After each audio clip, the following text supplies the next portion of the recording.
What's good? How y'all doing this evening? Welcome back to the Forever I Love Atlanta Sports Podcast. It's your boy, The Don. I'm here with my co-host, King. What's good, man? good, Don? How your day been, bro? Busy, man. This is like my third show. I ain't had no time to do anything today. But, hey, I'm doing this for you guys. We here to talk about the Chick-Fil-A Peach Bowl. All right. We got on two special guests. Let's go ahead and introduce our very special guest, Chad from he represents the Cincinnati Bearcats. Let everybody know who you are and where they can find you. Chad Brendel. I own the Cincinnati 24/7 site, bearcatjournal.com. I've been covering UC for 15 years now, and started out in the business 1995 at Marshall University, covering Randy Moss and Chad Pennington and all those guys at Marshall back then. So I've been around way too long already. Hey, man, that's good, man. You sustained a good career in this cutthroat business, so that's good. We No appreciate doubt. having you on, man. I know you got a busy schedule. We really appreciate you coming on. Not a problem. Happy to be here, All and right. thanks for having me. Thank you. And we have our GSHM very own UGA content creator, Miesha. How you doing this evening? I'm doing great this evening. I'm excited about the game coming up this. Everyone knows I'm the creator for the University of Georgia for GSHM, so I'm happy to be here. Ready to get this preview going and have a good show. Thank you for joining us. We appreciate it. Hey, if you're new to the channel, you already know what to do. Hit the subscribe button, hit that like button, share this content out. Anytime. Yeah, appreciate you. Share this content out with Atlanta Sports Fanatics, and then hit us up in the comment section. As always, come holler at your hometown sports podcast. All right. That's right, Ultra Shadow. Go Dogs. All right, King, let's get into the news. What's going on in the college world in the state of Georgia? All right, Georgia Southern played Louisiana Tech, and they straight slapped them, 38-3.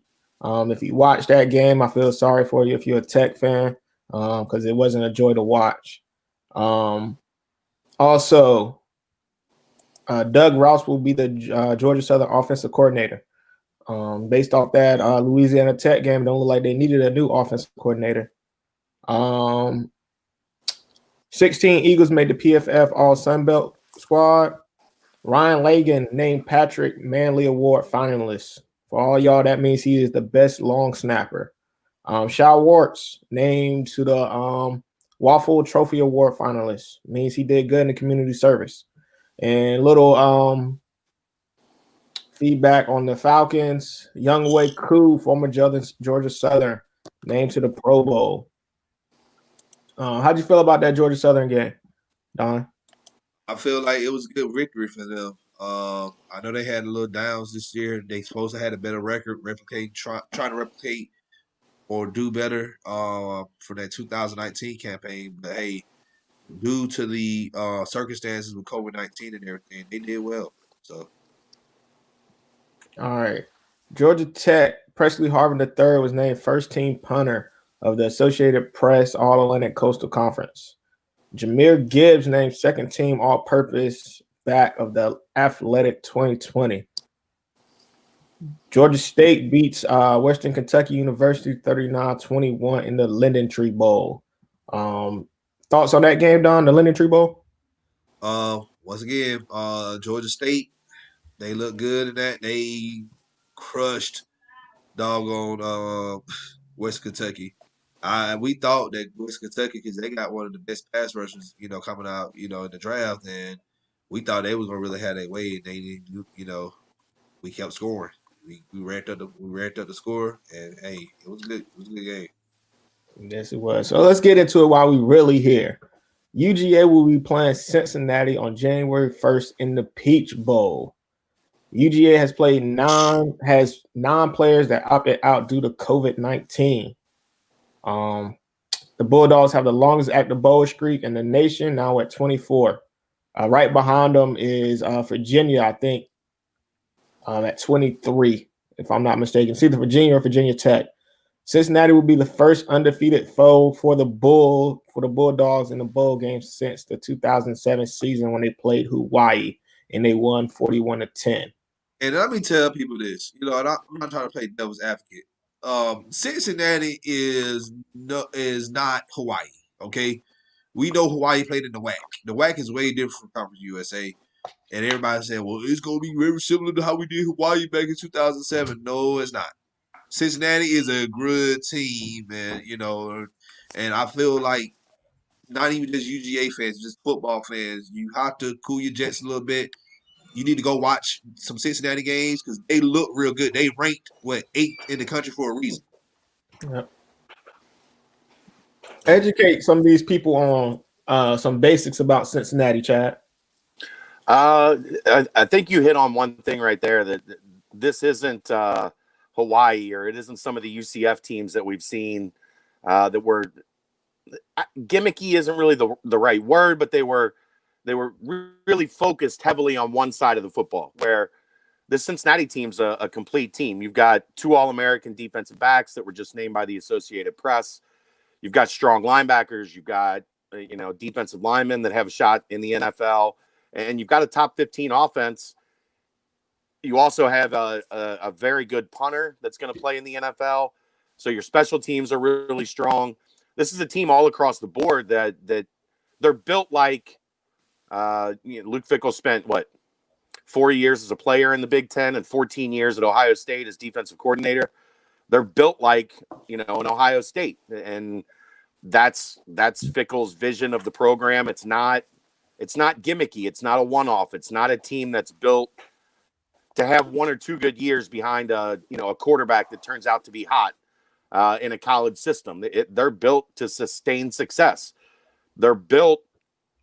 And Georgia is going to be better at the line of scrimmage because they have better athletes on the defensive line and on the offensive line. But that's where the biggest gap has always been between teams like Georgia and teams like Cincinnati that come up, as the group of 5 team. The Cincinnati team's got real talent on the offensive and defensive lines, and they have some depth. And I think that's a big difference from a lot of the teams you see, that have been in this position. Plus, got a really good quarterback. Desmond Ridder presents a lot of challenges for teams. He can throw it. He can run it. He's smart. He makes good checks at the line of scrimmage. He understands how to read defenses. Now, this will be the best defense he's played probably in his 3 years as a starting quarterback. But, you find a guy that started for 3 years and had the success that Desmond Ridder's had. 31 wins already, and he's a junior. That's difficult to find, and they've got good talent at the skill positions. They've got a couple NFL quality tight ends, good wide receivers, a couple really good running backs. One of them that transferred from Alabama last year. So the talent level isn't gimmicky. It's not like those UCF teams. They were all small, fast dudes, right? They were all 5'8", 5'9", that they presented speed matchups. But when you play somebody like Georgia, they're that fast, but they're 6'2". Yeah. right? So you're at a disadvantage there. That Cincinnati doesn't. They're not built like that. They've got a 4-4 guy outside that's their number one receiver. He's 6'3" and he has a 40-inch vertical. So athletically, physically, Georgia will have an advantage, but it's not going to be the significant advantage that, like that Hawaii game that you talked about. You go back and you look at that Hawaii team. That was not a Hawaii team that physically looked anything like Georgia. And Cincinnati will at least be in the ballpark. Exactly. I agree. And that Hawaii team back in 2007 it ran through, Colt Brennan. And Right. that's pretty much all they had, Colt Brennan. So They answered y'all the have gimmick. yes. So I agree with you on that. So key players right now are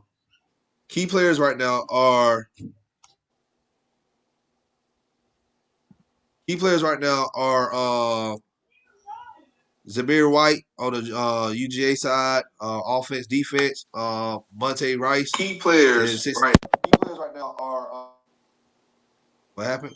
It sounded like an echo. All right. Riddler Desmond for hold on. I'm sorry. Ritter. Ritter. Desmond Ritter, and then you also got on defense, Major Sanders.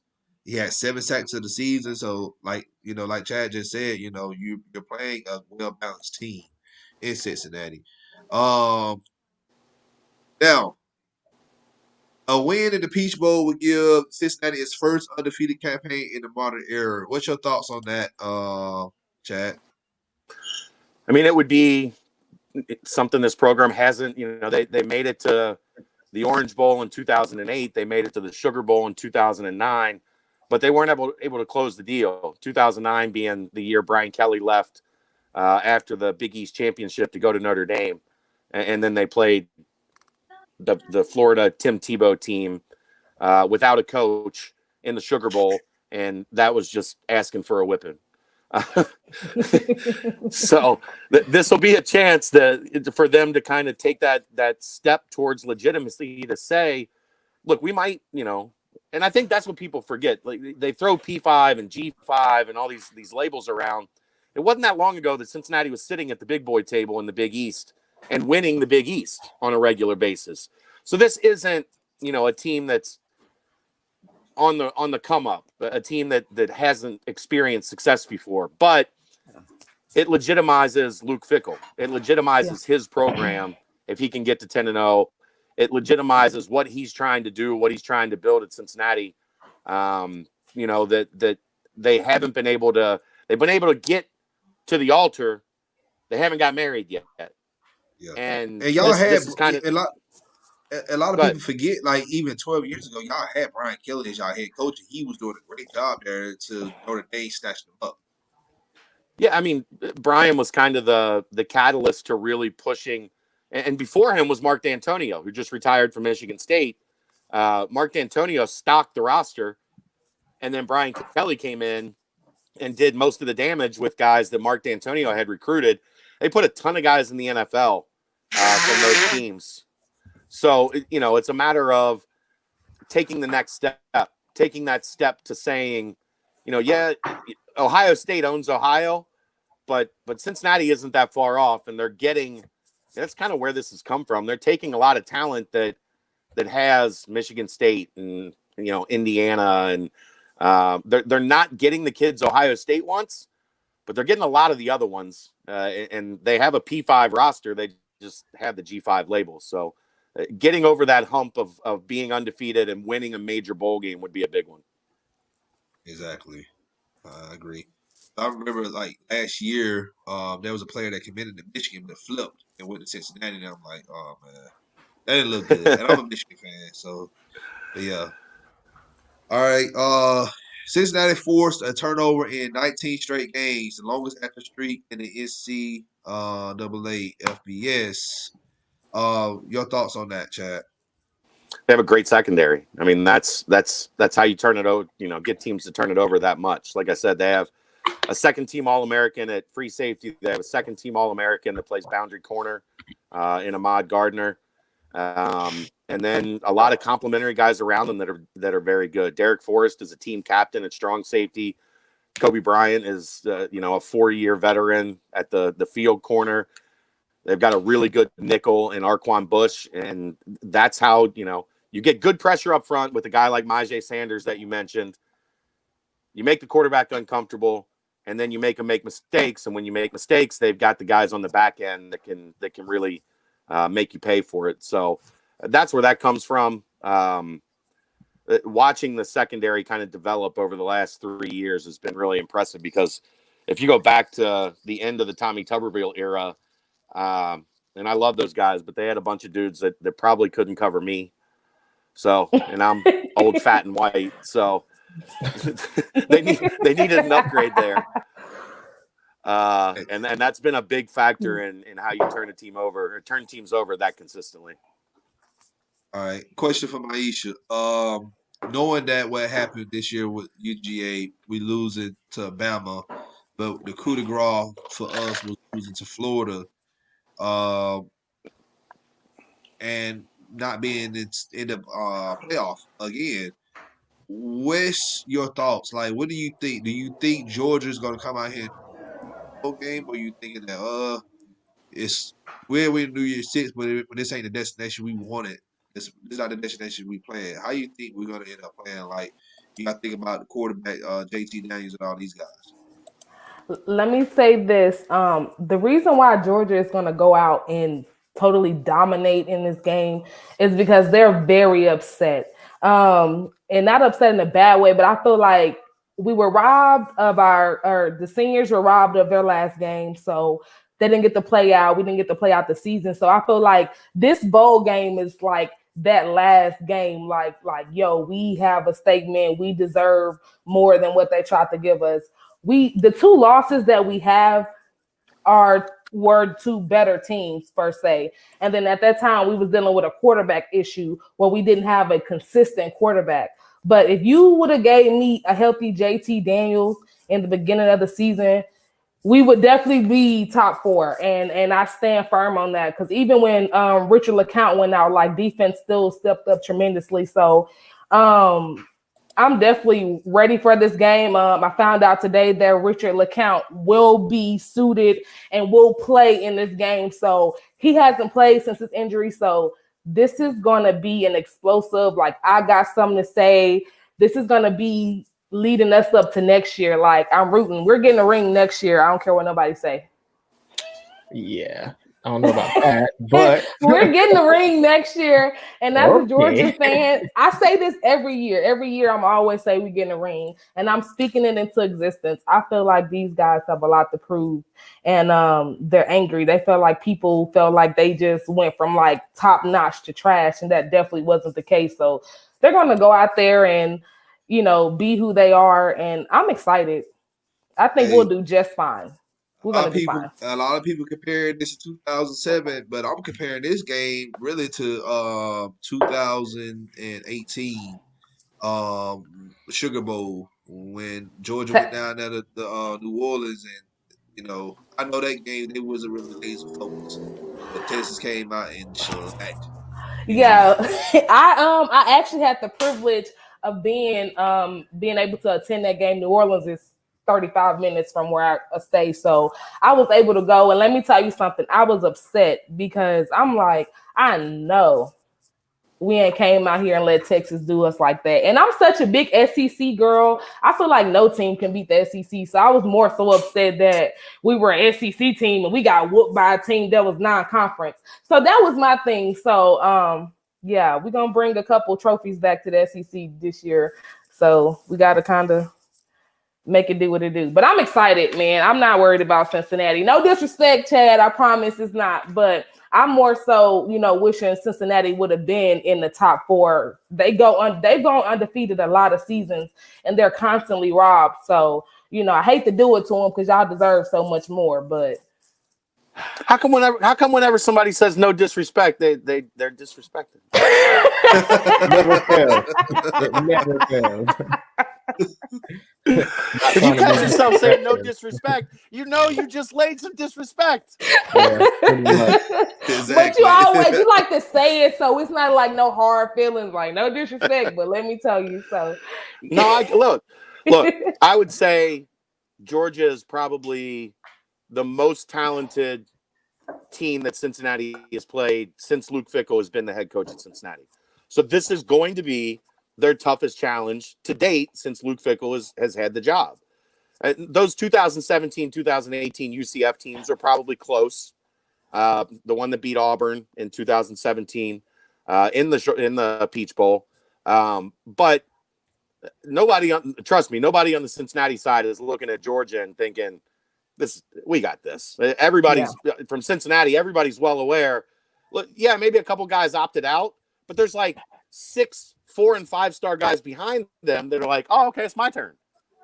And that's the depth that you establish when you recruit like Georgia does when you're in the top 5 every year. I mean, that's the benefit that you have being a blue blood program.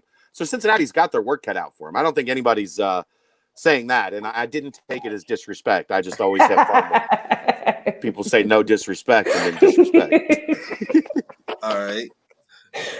So head coach Luke Fickell was the AAC Coach of the Year, and the DC Marcus Freeman is a finalist for the Bros Award.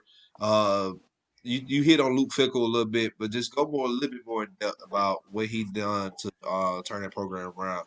Because a lot of people forget that Fickell was at Ohio State as a DC. Yeah, 14 years he was at Ohio. I mean, he played for Ohio State and won a national championship with Ohio State, and he just has a. You know how like when you're in your early 20s and you go to the 4th of July cookout and you got that one uncle you always like to kick it with. Like that's Luke Fickell. Like he's down to earth, he's normal.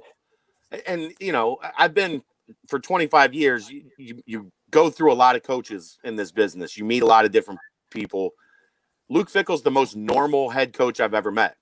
But he also was a world-class wrestler growing up. And if he decided he wanted to go into wrestling, he probably would have been in the Olympics as a Greco-Roman wrestler.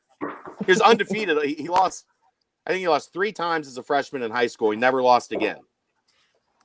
The guy's the most competitive human that I know. Like, if you give me any college coach who I'm going to take in a fight, I'm taking Luke Fickell. One, because he'd probably tie you into a pretzel and just leave your ass laying there. But he's genuine. And I think that's the important thing is the kids relate to him because they trust him, because they know he's not, telling them a bunch of BS. He's telling them the real, because he's experienced it. He's lived it at the highest level. He knows.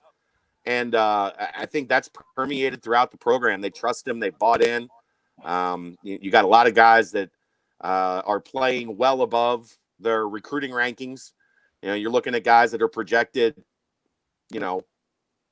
up to round 1, round 2, round 3, round 4 of the NFL draft. That's Georgia territory, right? That's not necessarily Cincinnati territory. And he's got a bunch of guys that over the next 2 years you're going to see entering into that cycle. So I think that's the big thing is guys genuinely know he has their back. They believe in what he's doing, what he's telling them. And it's real easy to believe what the guy's telling you when, you've won 11-11 and now you're 9-0. So you've won 31 games in the past 2 years. Kids like to win. And they know they can come to Cincinnati and win. Freeman's unbelievable too. To see, I mean, he's 34 years old. He's 10 years younger than me. What have I done with my life? This guy's 34 years old. He's already been a finalist for a head coaching job in the Big Ten. And he almost got the Illinois job. And he's a candidate for the defensive coordinator job at LSU. He's a candidate for the defensive coordinator job at Notre Dame. Everybody's trying to hire this guy. He's 34 years old. It's unbelievable. The interesting thing is they're like big brother, little brother. They don't look it. Don't get confused. Marcus has got a better tan, but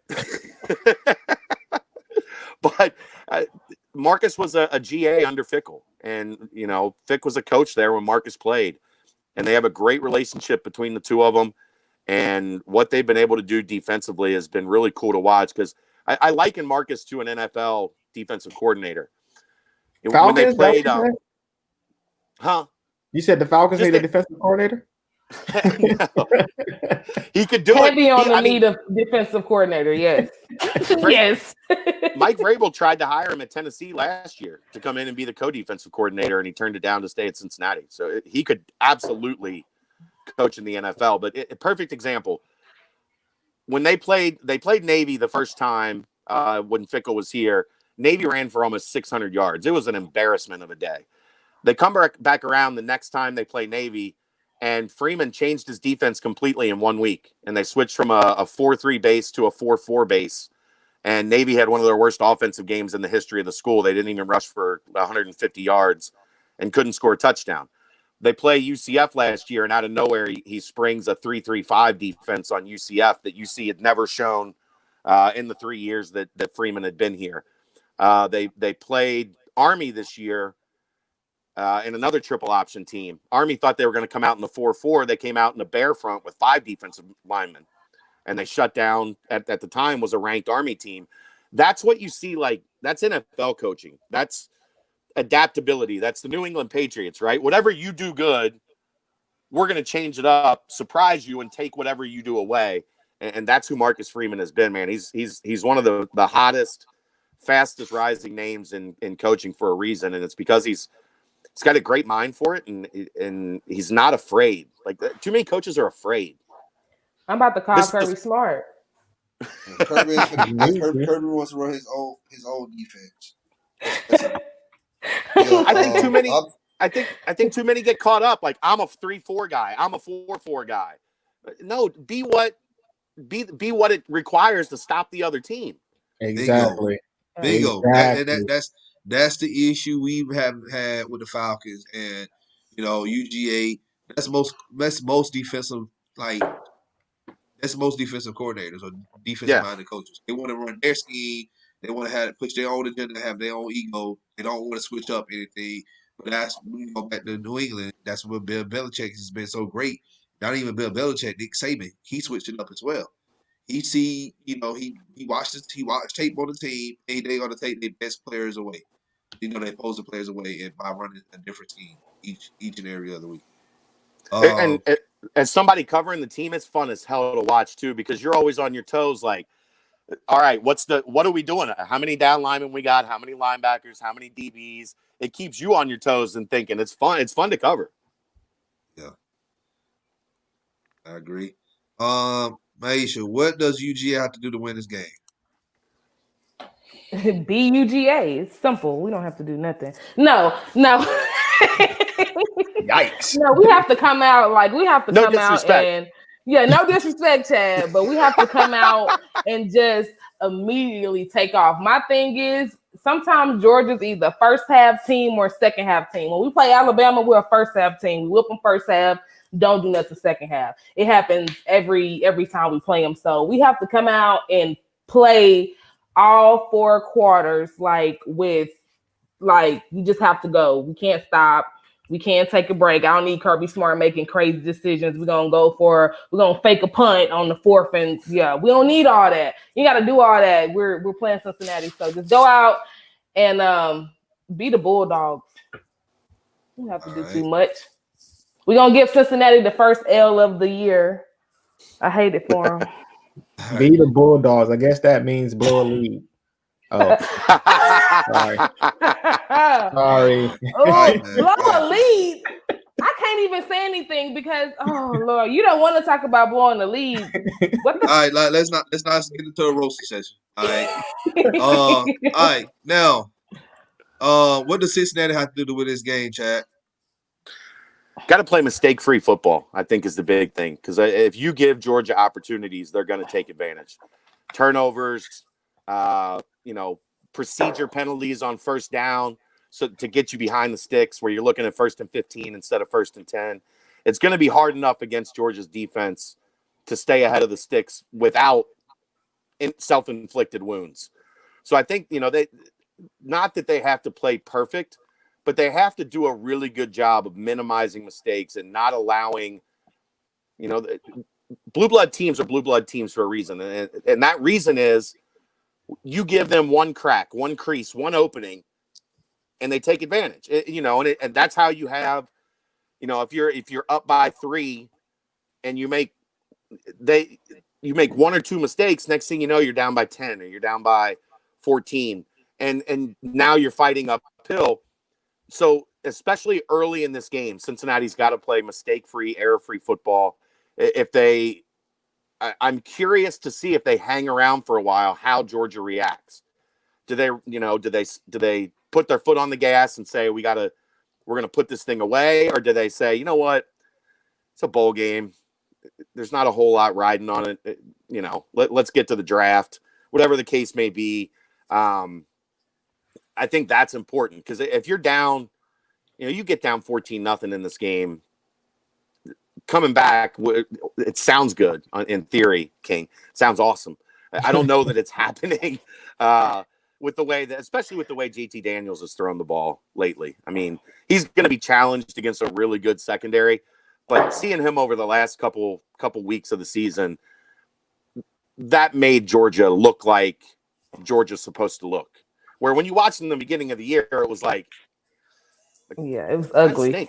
It kind of stink right ugly. now. Kind of not good. That just doesn't. The defense is all right, although Alabama. I mean, but look, as a Cincinnati guy, that Alabama offense could put 50 on the Bengals. That's not saying much, but they could. Yeah. So giving up, a gang of yards to Alabama is not a big deal. But they didn't look right on offense. They didn't look competitive, really, even on offense. They could run the ball a little bit, but they couldn't hurt you in the air at all. Now that they could hurt you in the air, the defense is stout. 99 is a monster on the defensive line for them. They look more complete, and you can't make mistakes against a complete team, especially a team that's as talented as Georgia, and expect to win. If you can play mistake-free football, you can hang around. Who knows what happens in the fourth quarter?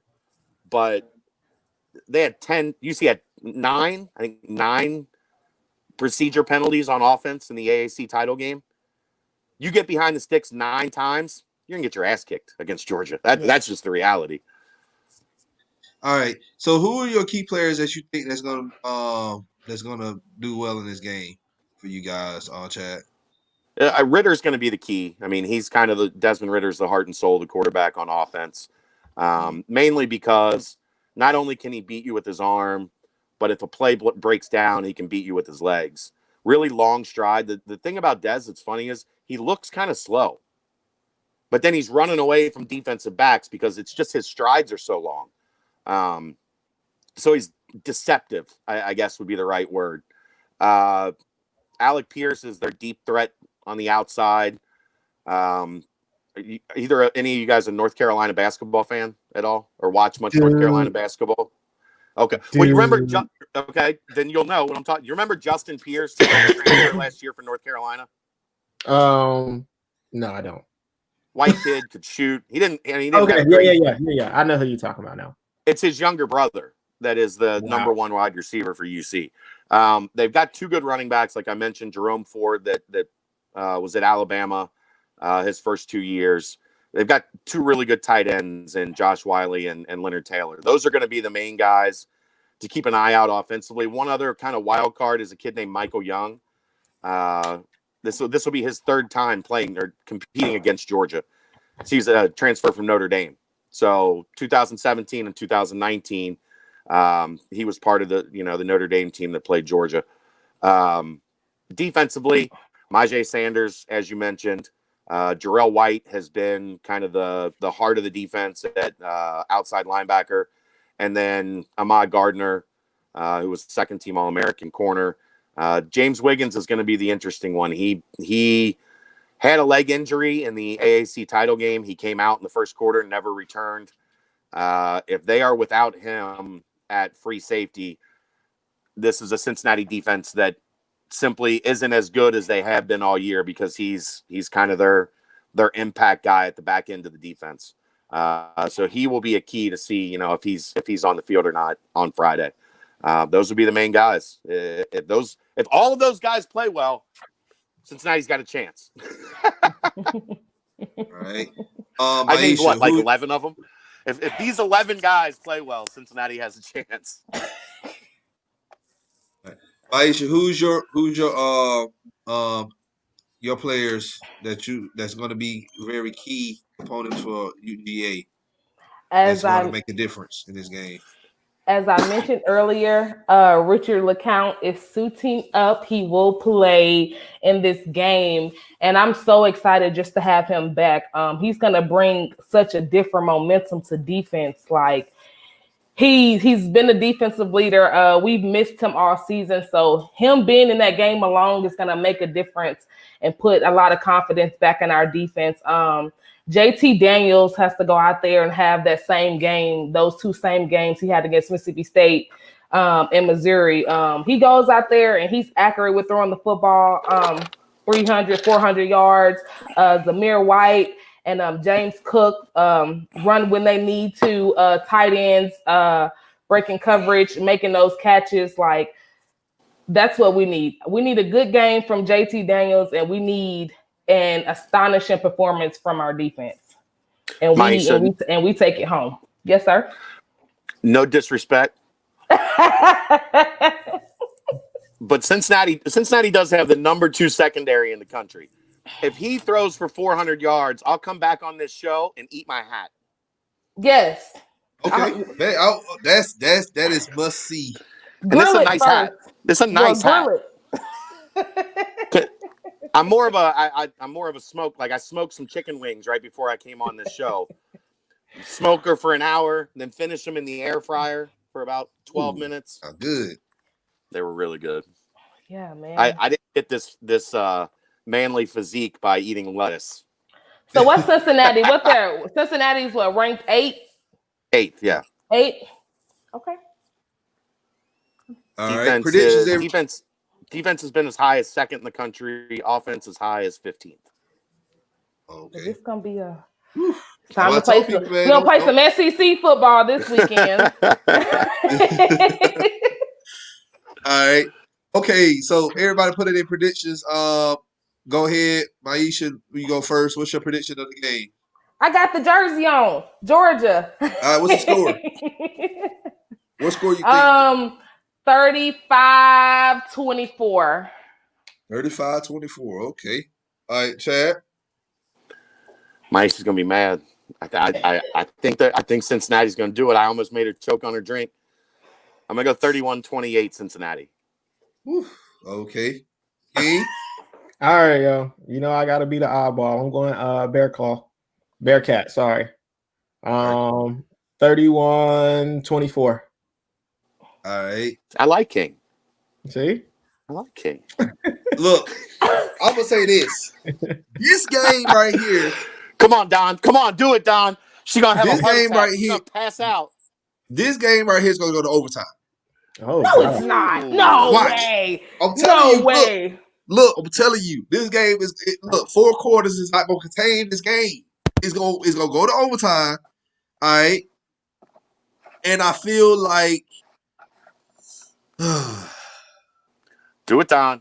Look at she's already. UGA is going to end up. I think UGA is going to end up winning. Now, you guys are going to. I'm telling you, Cincinnati is going to throw everything at them. I feel like it's going to go to overtime. UGA is going to end up winning the game, and I feel like the score is going to be 35 to. No, I didn't say 35. 34-28. Let me tell you something. If Cincinnati takes Georgia into overtime, I'm getting my tattoo covered up. There's no way. If Cincinnati takes Georgia into overtime, I'm done. No way. What if they lose? What if UGA lose though? Impossible. I'll send you a hat to eat. I'm not eating that. What if UGA lose though? I'm not like I'm a real Bulldog fan. It's no losing. I'm not even gonna put that in perspective. We're not losing against Cincinnati. It's impossible. Not gonna happen. And when we slaughter y'all, Chad, I want you to come back and eat that hat that's on top of your head. It looks really good. I got it in black too. Why don't y'all do something like this here? All right, because Cincinnati is known for their 3-way or 5-way chili, and Georgia and I, we good at everything down here. Everything. You see what I'm saying? Everything. We're good at everything. What if UGA loses, then you got to send him something like some chicken or something. I don't know. Yeah, I'm gonna send him something. If UGA loses, I'm gonna send Chad a UGA crock pot. Oh, all right. And if Cincinnati loses, then what? Chad gonna send me a Georgia Bulldog crock pot.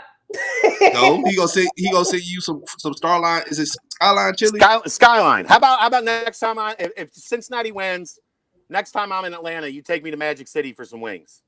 Oh my goodness! We about to complete the show. everybody love Magic City. I don't know if that's Magic City. Oh my goodness!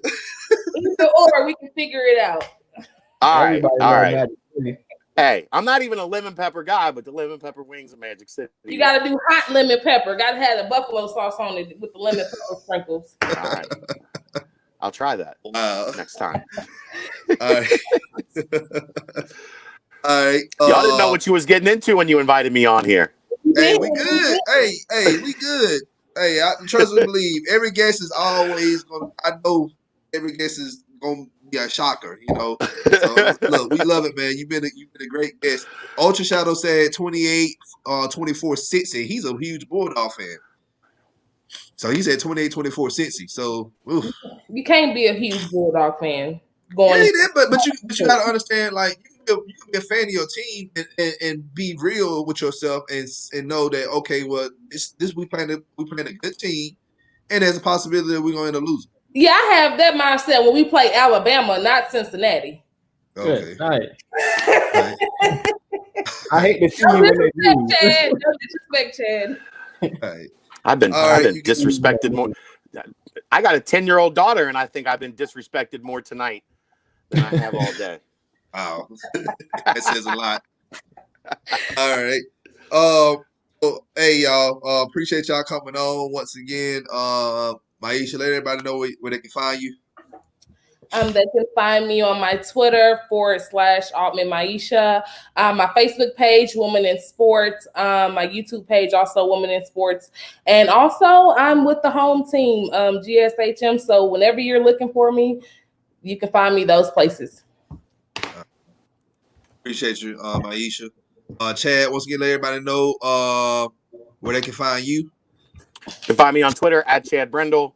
Find me on YouTube, Chad Brendel, and then obviously BearcatJournal.com is where myself and my team do the best job out there covering the Cincinnati Bearcats, generally while being disrespected.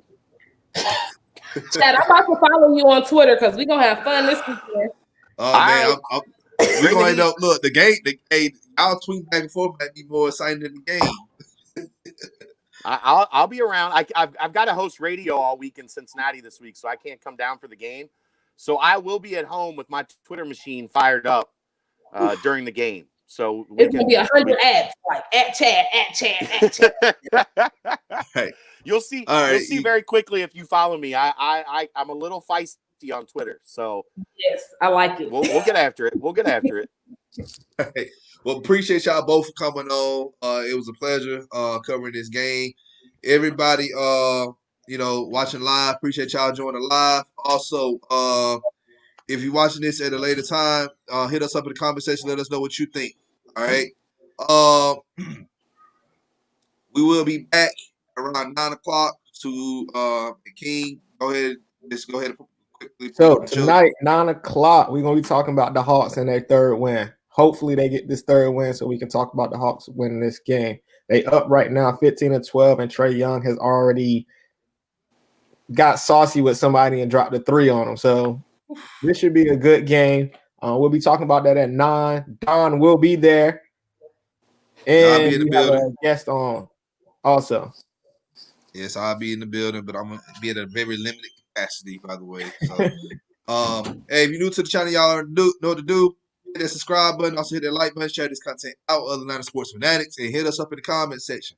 As always, come holler at your hometown sports podcast. This is another episode of Rivalry Week, covering college football in the state of Georgia. Y'all have a great evening. Make sure y'all come see us at 9 o'clock, pretty much an hour and 10 minutes from now. See y'all then. Y'all have a great evening. Love yourself always. Thanks for having me, guys. Love yourself. All right, thank you.